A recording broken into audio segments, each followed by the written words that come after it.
Hello dear students. बेटा आज हम लोग बात करेंगे एक्सरसाइज 3.3 की, that is our data handling का लेक्चर नंबर 5 होगा 3.3। इसमें हम लोग बेटा डिस्कस करेंगे about the bar graph. Previous lecture में मैंने आपको बार ग्राफ के बारे में कुछ इंट्रोडक्शन दिए थे, तो आइए आज उससे रिलेटेड एक्सरसाइज हम लोग देखते हैं।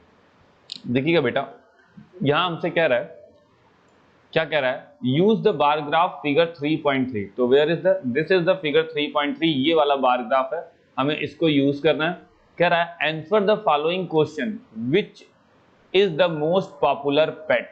तो पहले देखते हैं ये क्या है। ये दिया है स्टूडेंट और यहाँ कुछ पेट्स के नाम दिए, डॉग, कैट्स, रैबिट, ठीक है, हैमस्टर्स, अदर्स। तो देखते हैं सबसे पॉपुलर पेट कौन सा है। तो ग्राफ में सबसे लंबी लाइन, सबसे ऊंचा ग्राफ किसका है, 10 वाला, so that is cat. Cat is the most popular pet, क्योंकि यहाँ पर इसका ग्राफ सबसे बड़ा बन रहा है, दैट इज कैट। तो cat is the most popular pet. Second, how many student have dog as a pet. कितने स्टूडेंट्स के पास डॉग है। तो डॉग का ग्राफ देखते हैं कितने नंबर्स आते हैं, 8 नंबर्स हैं। तो कितने स्टूडेंट हो गए बेटा, 8 स्टूडेंट हो गए। तो 8 स्टूडेंट्स ऐसे हैं जिनके पास कौन सा पेट है, डॉग है। तो ये बहुत ही इजी था, हमने ग्राफ देखा और ग्राफ के अकॉर्डिंग आंसर कर दिया, सिंपल है।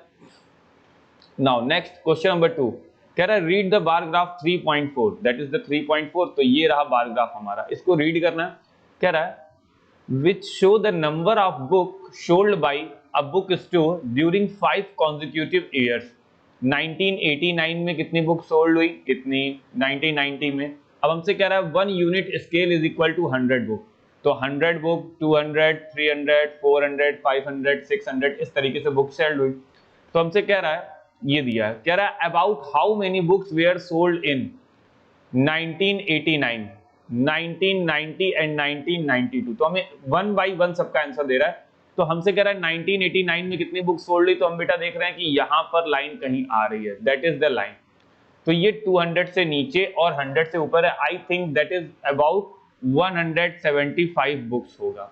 It is approximately, I am not sure, मेरे पास आंसर तो नहीं है, बट मैं कह रहा हूं कि ये 200 से नीचे और 100 के ऊपर और 200 के काफी नियर है, देन इट इज अप्रोक्सीमेटली 175, क्योंकि ये परफेक्ट ग्राफ नहीं है। So that is 175 book sale हुई। 1990 में अगर हम देखेंगे तो ये लगभग ये ग्राफ की लाइन हमारी यहां मिल रही है, ठीक है, विच इज अबाउट, ये मान सकते हैं कि 460 से 450 के बीच में ये क्या हो रही है, बुक सेल हो रही है। तो 460 तक हम लेते हैं, ये 450 या 460 के अप्रॉक्स में सेल हो रही है यहाँ पर। 1992 में कितनी हो रही है, तो दैट इज 1992।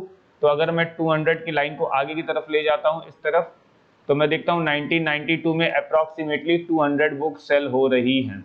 तो इस तरीके से आप बार ग्राफ को रीड करके केयरफुली रीड करेंगे और आंसर कर सकते हैं। ओके, सेकंड क्वेश्चन इसमें पूछ रहा है in which year were about 475 book sold about 225 book sold. तो 475 बुक, तो 475 का पॉइंट यहीं कहीं आ रहा है, दैट इज अबाउट 390। तो ये जो 460 जिसको मैंने बोला था, ये 475 ही होगा, और वो हो गया आंसर। 1990 में 475 बुक्स होगी, 225 बुक्स, तो 2 से थोड़ा सा ऊपर, तो ये आ गया 200 की लाइन। और आई थिंक 1992 में 225 बुक्स सोल्ड होंगी, क्योंकि ये ग्राफ की लाइन में परफेक्टली नहीं बन रही है, तो इसलिए आपको एग्जैक्ट आंसर नहीं मिलेगा, अप्रॉक्स आंसर मिल रहा है। तो आई थिंक 1992 में 225 बुक सोल्ड हो रही हैं। ठीक है बेटा, नेक्स्ट देखते हैं। अच्छा, अभी आप सोच रहे होंगे 1991 में भी हो सकती है। तो 1991 का ग्राफ बेटा 300 के पास जा रहा है, तो दैट इज 300 बुक सोल्ड हो रही है। तो आपको ग्राफ को केयरफुली रीड करना है और आंसर करना है। ओके, आगे देखते हैं।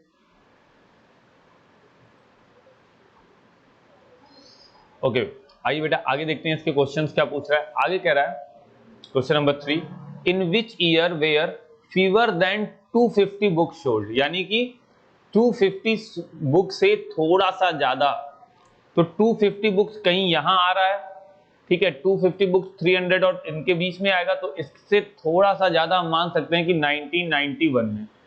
तो 1991 में थोड़ी सी बुक ज्यादा सोल्ड हो रही है, ठीक है। और बाकी के कंपैरिजन में यहाँ अगर 1990 में देखेंगे तो बहुत ज्यादा बुक सोल्ड हो रही है, 1993 में बहुत ज्यादा बुक सोल्ड हो रही है। तो 1991 इज दैट ईयर जहां पर 250 से थोड़ी सी ज्यादा बुक सोल्ड हो रही है। आगे देखते हैं क्वेश्चन नंबर, इसका पार्ट 4 क्या कह रहा है। कह रहा है can you explain how you would estimate the number of books sold in 1989। तो कैसे आप एस्टिमेट कर रहे हैं, क्योंकि हमारे पास ग्राफ गिवन है, ग्राफ के अकॉर्डिंग हमें नंबर्स गिवन है, तो इसके अकॉर्डिंग हम यहाँ पर एस्टिमेट कर सकते हैं। सो दैट इज वेरी इजी, तो हम ग्राफ के अकॉर्डिंग एस्टिमेट करते हैं, ठीक है। ओके, नेक्स्ट क्वेश्चन देखिएगा बेटा। नेक्स्ट क्वेश्चन क्या रहा है, the number of children in 6 different classes are given below. 6 different classes में नंबर ऑफ स्टूडेंट आपको दिया है, चिल्ड्रन दिया है। आगे कह रहा है represent the data on A bar graph, हमको इस डेटा को बार ग्राफ पे रिप्रेजेंट करना है। तो सबसे पहले इस डेटा के लिए हमें बार ग्राफ बनाना होगा। तो हमें कह रहा है क्लास और नंबर ऑफ चिल्ड्रन दिया है, ठीक है, क्लास दिया है और नंबर ऑफ चिल्ड्रन दिया है, तो हमें सबसे पहले ये बार ग्राफ बनाना होगा। अब देखिएगा कैसे लिया है डेटा, 80 बच्चे हैं, 90 बच्चे हैं, 95 हैं, 90 100 है, 120 है, और इस तरीके से डेटा गिवन है। तो आइए सबसे पहले हम एक बार ग्राफ बनाते हैं। अब हमें देखना होगा बेटा नंबर ऑफ चिल्ड्रन के नंबर्स को हमें थोड़ा सा केयर करना पड़ता है। तो अगर मान लीजिए मैं 2020 का भी ग्राफ बनाता हूँ, 2020 करके ग्राफ बनाऊंगा, तो मेरे पास आराम से आ जाएंगे, ठीक है। तो आइए ग्राफ बनाते हैं, हम लोग ट्राई करते हैं ग्राफ के लिए, ठीक है। तो सबसे पहले हम लोग ग्राफ बनाएंगे। तो पहले आपको एक पहले आपको यहां से एक लाइन खींचनी पड़ेगी सीधी,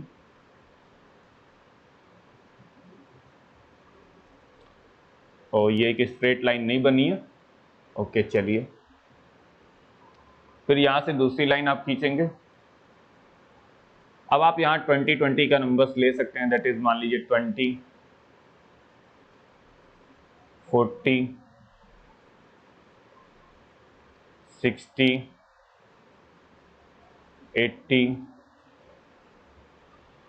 100, 120, 140, ठीक है। और ये इनके बीच वाली लाइन मान लीजिए, यानी कि 10 वाली,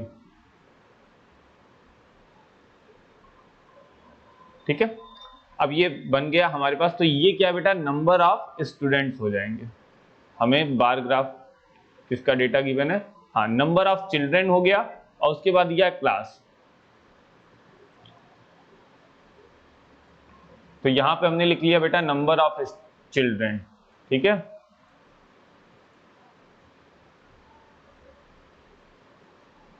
और यहाँ पे क्लासेस की बात कर रहा है, तो कौन सी क्लासेस से कौन सी क्लास की बात कर रहा है ये देख लेते हैं। 5th 6th 7 8 9, तो 5th 6th 7 8 9, तो हम लोग सीरियल वाइज लिख लेते हैं। तो मान लीजिए ये बन गया हमारा 5th का पोर्शन, ये बन गया हमारा 6th का पोर्शन, ये बन गया 7 का पोर्शन, ये बन गया 8 का, ये बन गया 9 का, और ये बन गया 10th का पोर्शन, ठीक है। तो 5th में कितने बच्चे हैं बेटा, according to the graph 5th में है 135 बच्चे, ठीक है। तो ये 5th का सेक्शन है, ठीक है, यहाँ पर 135। तो देखिएगा बेटा 120, 130 और ये 40, तो कहीं यहाँ पर 135 बच्चे आएंगे, ठीक है। तो पहले लाइन हमको इससे एक डॉटेड लाइन हम अपने मन से बना लेंगे ताकि हमारी मिस्टेक्स ना हो, ठीक है। हम अपने मन से एक डॉटेड लाइन बनाएंगे ताकि हमारी मिस्टेक्स बहुत कम हो।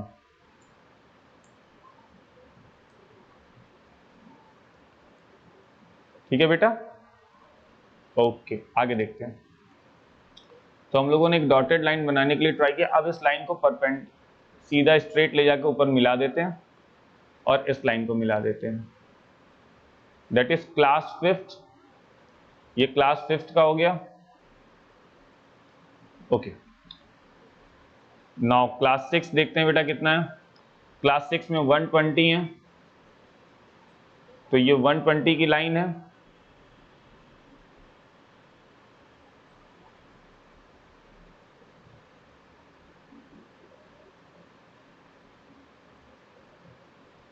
ये क्लास 6 की हो गई। क्लास 7th का देख लेते हैं हम लोग बेटा। क्लास 7th में 95 है, तो ये हो गया बेटा 90 और यहां कहीं आएगा 95।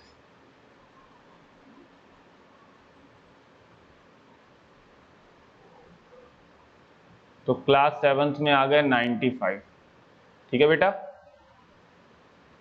क्लास 8 में कितने हैं बेटा? क्लास 8 में आ रहे हैं 100। क्लास 8 में कितने आ रहे हैं बेटा? 100। तो क्लास 8 का 100 हम लोग डायरेक्टली कर देते हैं, ये रहा 100 का पॉइंट।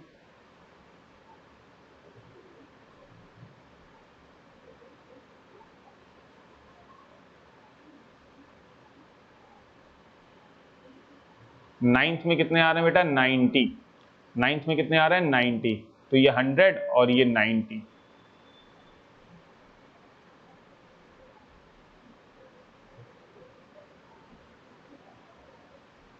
और 10th में कितने आ रहे हैं बेटा? 80। 80 के लिए ये लाइन।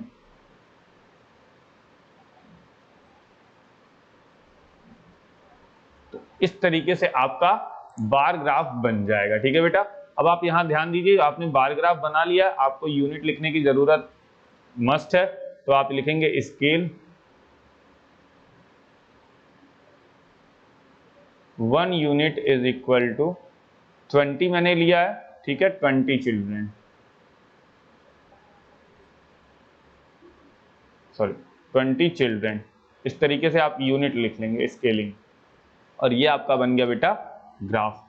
तो बेटा ग्राफ बनाते टाइम आपको थोड़ा सा अवेयर रहना पड़ेगा, आपकी स्केलिंग ध्यान देके आप करेंगे, क्योंकि नंबर्स अगर इधर उधर हुए तो डेटा में कुछ नंबर कभी इंक्रीज या डिक्रीज होते हुए दिखाई दे जाएंगे आपको।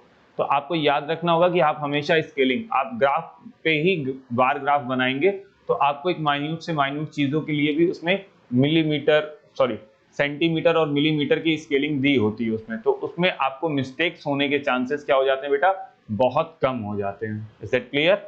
आगे देखते हैं बेटा। क्योंकि जब मिस्टेक होने के चांसेस कम होंगे तो आप ज्यादा एक्यूरेसी के साथ काम करेंगे। ठीक है, ओके ओके, आगे देखते हैं।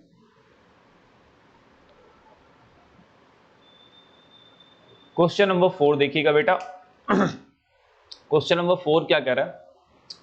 कह रहा है the performance of student in the first term and the second term is given, draw the double bar graph. हमें डबल बार ग्राफ ड्रॉ करना है, फर्स्ट टर्म और सेकेंड टर्म का दिया है। ठीक है, फर्स्ट टर्म और सेकेंड टर्म का ग्राफ गिवन है, हमें डबल बार ग्राफ ड्रॉ करना है। इंग्लिश, हिंदी, मैथ, साइंस और इस तरीके से हमें डेटा गिवन है।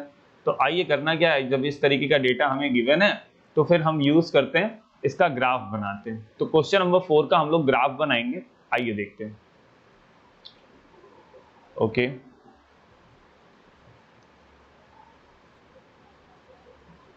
ओके बेटा, देखिएगा।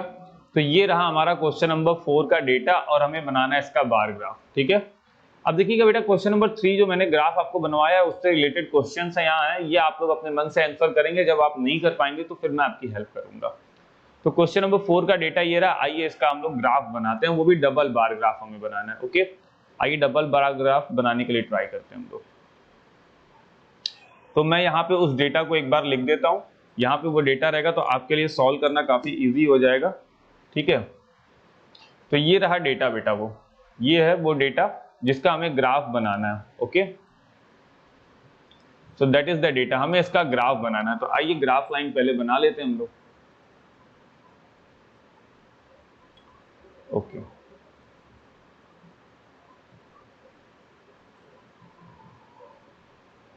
कितने सब्जेक्ट्स हैं बेटा? 5 सब्जेक्ट्स हैं। ओके, तो यहाँ पे फर्स्ट टर्म और सेकेंड टर्म के लिए गिवन है। तो देखिएगा नंबर्स कुछ गिवन है इस तरीके से, तो आप 75 तक का, 85 तक का नंबर गिवन है, तो आप यहाँ पर नंबर्स 10-10 के अप्रॉक्स ले लीजिए। ठीक है, that is 10 number, that is 5 मान लीजिए, दैट इज 10, 20 नंबर, 30, 40, 50, 60, 70 और 80, 90, 100। हम 100 तक लेते हैं। ठीक है, इनके बीच में भी नंबर्स ले लेते हैं ताकि ये हाफ हमको लर्न रहे।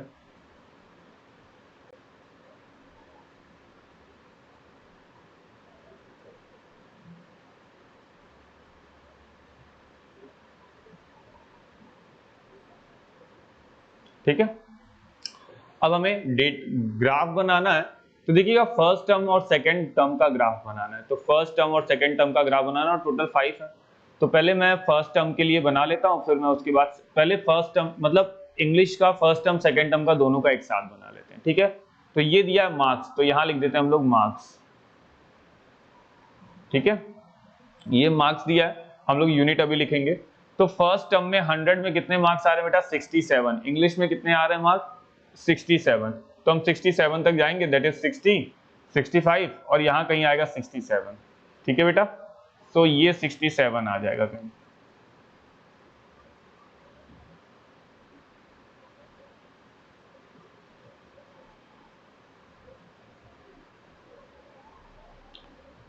देखिएगा बेटा लाइन परफेक्ट इस पे नहीं बन रही है, तो एक बार आप समझिएगा कि वह लाइन किस तरीके से हमारी परफेक्ट बनेगी, ठीक है।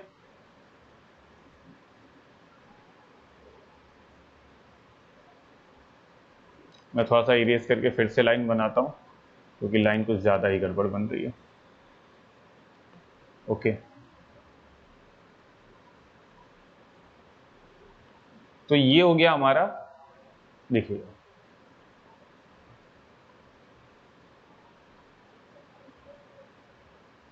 ठीक है बेटा। ये आपको दिख रहा है, ये रेड कलर का हो गया हमारा फर्स्ट टर्म का, और हम इसके बगल में बनाएंगे येलो कलर का, जो कि है सेकेंड टर्म का। ये डेटा पूरा 70 है, तो 70 से थोड़ा सा ऊपर आ गया, 70 तक आ गए।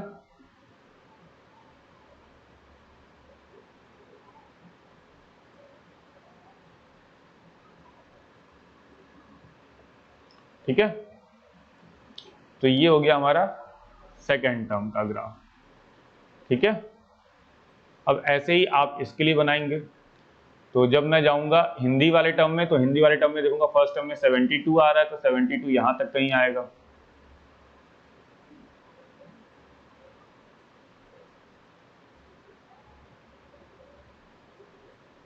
ओके। और 65 इसमें कहीं आ जाएगा, सो दैट इज 65। सेकेंड टर्म में 65 कहीं यहाँ आ गया, ठीक है।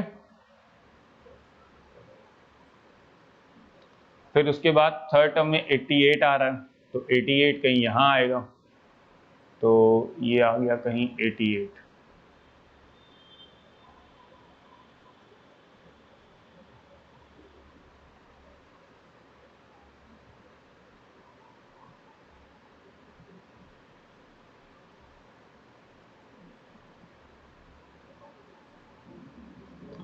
और सेकेंड टर्म में आ रहा है 95, तो 95 यहाँ कहीं आ रहा है,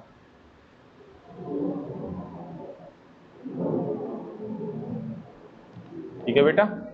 तो इस तरीके से आपका डबल बार ग्राफ बनता हुआ चला जाएगा, ठीक है। थोड़ा सा आपको केयरफुल रहना पड़ेगा।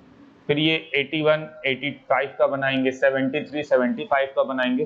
तो इस तरीके से आप अपने डेटा को कंप्लीट करेंगे, ठीक है। आइए बना लेते हैं हम लोग आगे भी।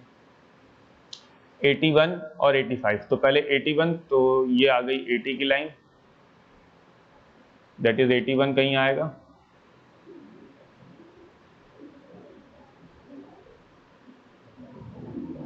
फिर ये आ गया 85, तो ये लाइन आ गई 85 की, ठीक है बेटा। तो हमें थोड़ा सा केयरफुल होना पड़ेगा जब भी हम बार ग्राफ बनाएंगे। याद रखिएगा, अगर आप डबल बार ग्राफ बना रहे हैं, तो आप एक को शेडेड रीजन में करिएगा और दूसरे को विदाउट एनी शेडेड रीजन, ठीक है। तो इससे आपको आइडिया लग जाएगा। थर्ड 73 एंड 75, ठीक है। तो आइए देखते हैं 73 एंड 75, दैट इज 70, ये 73 कहीं यहाँ कहीं आ जाएगा,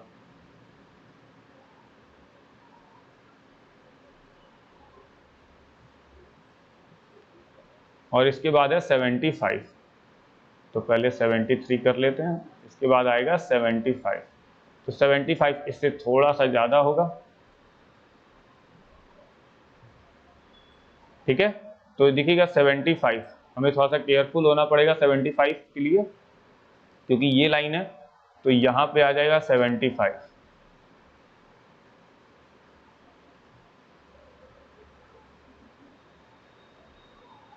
और इस तरीके से ये हमारा डेटा तैयार हो जाएगा। अब आप नाम लिख दीजिए, दैट इज इंग्लिश,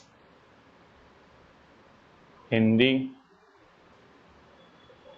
फिर उसके बाद मैथ, फिर उसके बाद साइंस, फिर उसके बाद सोशल साइंस। तो इस तरीके से आपका डबल बार ग्राफ बन जाएगा बेटा, ठीक है। तो आपको थोड़ा सा केयरफुल होना पड़ेगा। हाँ, अब आप इस पे स्केलिंग लिखेंगे तो देख लीजिए स्केलिंग कैसे लिखेंगे। तो पहले आप एक ऐसा बॉक्स बनाइए और इसको लिखिए क्या, फर्स्ट टर्म। अब येलो कलर से एक बॉक्स बनाइए और इसको क्या लिख दीजिए, सेकेंड टर्म। अब आप यहाँ लिखेंगे स्केल। स्केल में क्या लिखेंगे, 1 unit is equal to 10 centimetre, 10 marks, 10 marks. तो इस तरीके से आपका कंप्लीट होगा। ओके बेटा, तो हमेशा जब भी आपको बार ग्राफ बनाना होगा बेटा, तो आपको हमेशा थोड़ा सा केयरफुल होना पड़ेगा। ओके, क्योंकि बार ग्राफ बनाते टाइम आपने अगर लापरवाही की तो आपका सारा क्वेश्चंस गलत हो जाएगा। तो इसकी प्रैक्टिस बहुत जरूरी है। और याद रखिएगा, यहाँ पर तो मैं रफ बार ग्राफ बना रहा हूँ, बट आपको जब भी बार ग्राफ बनाना होगा बेटा, आप ग्राफ पेपर पे ही बनाएंगे। इससे आप में क्या आएगी, एक्यूरेसी आएगी। ठीक है, आगे देखते हैं बेटा। आगे कह रहा है, अच्छा इससे रिलेटेड क्वेश्चन क्या क्या कह रहा है, कह रहा है in which subject has the child improve his performance the most. तो सबसे ज्यादा किस में बच्चों ने क्या किया, अपनी परफॉर्मेंस इंक्रीज की। तो अगर मैं उस ग्राफ की तरफ जाऊंगा तो मैं देखूंगा किस में सबसे ज्यादा इंक्रीज हुई। तो मैं ये देखूंगा कि सबसे कम और सबसे ज्यादा किस में था। तो ये 67 से ये जिसमें नंबर्स बढ़ रहे हैं उसमें सबसे ज्यादा इंप्रूव हुई परफॉर्मेंस। तो परफॉर्मेंस मैं यहाँ देखूंगा कि 88 से 95 तक आ गए। तो सबसे ज्यादा इंप्रूवमेंट यहाँ हुई मैथ में। सबसे ज्यादा इंप्रूवमेंट देखिए, इसमें डिफरेंस ज्यादा, सबसे ज्यादा डिफरेंस यहाँ दिखाई भी रहा है। तो यहाँ पर सबसे ज्यादा परफॉर्मेंस मैथ में क्या हो गई बेटा, इंप्रूव हो गई। ठीक है, सेकंड क्वेश्चन क्या कह रहा है इसका, in which subject is improve the least. सबसे लीस्ट इंप्रूवमेंट किसमें हुई। तो एक तरीके से तो कुछ सब्जेक्ट इनके ऐसे हैं जिनमें इंप्रूवमेंट हुई ही नहीं। जैसे हिंदी में, हिंदी के फर्स्ट टर्म में 72 पा रहा था, सेकंड टर्म में 65 पा गया। तो देयर इज नो इंप्रूवमेंट, यहाँ पर कोई भी इंप्रूवमेंट नहीं हुई। तो सबसे लीस्ट इंप्रूवमेंट यहाँ कहेंगे। ठीक है the performance gone down in any subject, हाँ तो वो हिंदी हुई। और सबसे लीस्ट, फिर यहाँ पर जब अगर सबसे लीस्ट की बात करेगा तो हम बात कर लेंगे साइंस की। ठीक है, सबसे लीस्ट में साइंस को लिख देंगे क्योंकि यहाँ पे 2 ही नंबर इंक्रीज हो रहे हैं। और सबसे परफॉर्मेंस खराब हो रही है तो हिंदी में हो रही है क्योंकि यहाँ पे नंबर्स डाउन भी हो रहे हैं। ठीक है बेटा, तो इस तरीके से आपने इसको कर लिया। आगे देखते हैं, कह रहा है consider the data collection from the survey of A colony watching और पार्टिसिपेटिंग का दिया है कि क्रिकेट इतने लोग वॉच करते हैं, इतने लोग पार्टिसिपेट करते हैं। तो हमें इससे रिलेटेड सबसे पहले क्या करना है, देखो कह रहा है draw the double bar graph. हमें बहुत ही केयरफुली डबल बार ग्राफ बनाना है। आप क्वेश्चन के नंबर्स के अकॉर्डिंग डेटा क्या कर लेंगे, स्केलिंग कर लेंगे। ठीक है, बहुत आसान है, आप कर सकते हैं। आप चाहें तो 100 के टर्म में कर सकते हैं, चाहे तो 50-50 के टर्म में कर सकते हैं। तो आपके लिए बहुत इजी हो जाएगा। तो 100 के टर्म में लेके करिएगा, ज्यादा इजी हो जाएगा आपको। ठीक है, उसके बाद कह रहा है which sport is the most popular. तो सबसे ज्यादा जिस स्पोर्ट्स को लोग खेलते हैं या पार्टिसिपेट करते हैं वो सबसे ज्यादा पॉपुलर है। ठीक है, विच is the most preferred watching और पार्टिसिपेटिंग इन स्पोर्ट। तो उसमें हम लोग देखेंगे तो क्रिकेट ही दिखाई दे रहा है। तो इस तरीके से आप इनके क्वेश्चंस को कर लेंगे। आगे कह रहा है take the data giving in the minimum and the maximum temperature of the various cities given in the beginning of this chapter. अब इस चैप्टर के बिगनिंग में कहीं टेबल 3.1 है, उसमें कुछ डेटा गिवन है, उसको उठाएंगे और उससे रिलेटेड कुछ क्वेश्चंस गिवन है, हम उसको चेक करेंगे। ठीक है बेटा, ओके। आइए देखते हैं आगे की तरफ। अब बेटा ये सारे क्वेश्चंस आपको ट्राई करने हैं। इसके बाद आता है बेटा प्रोबेबिलिटी। प्रोबेबिलिटी के लिए हम लोग कल के लेक्चर में डिस्कस करेंगे, बट आज के लेक्चर में हम लोगों ने देखा कि किस तरीके से बार ग्राफ के क्वेश्चंस अटेम्प्ट करने हैं। तो आप ट्राई करिए। Okay, bye bye.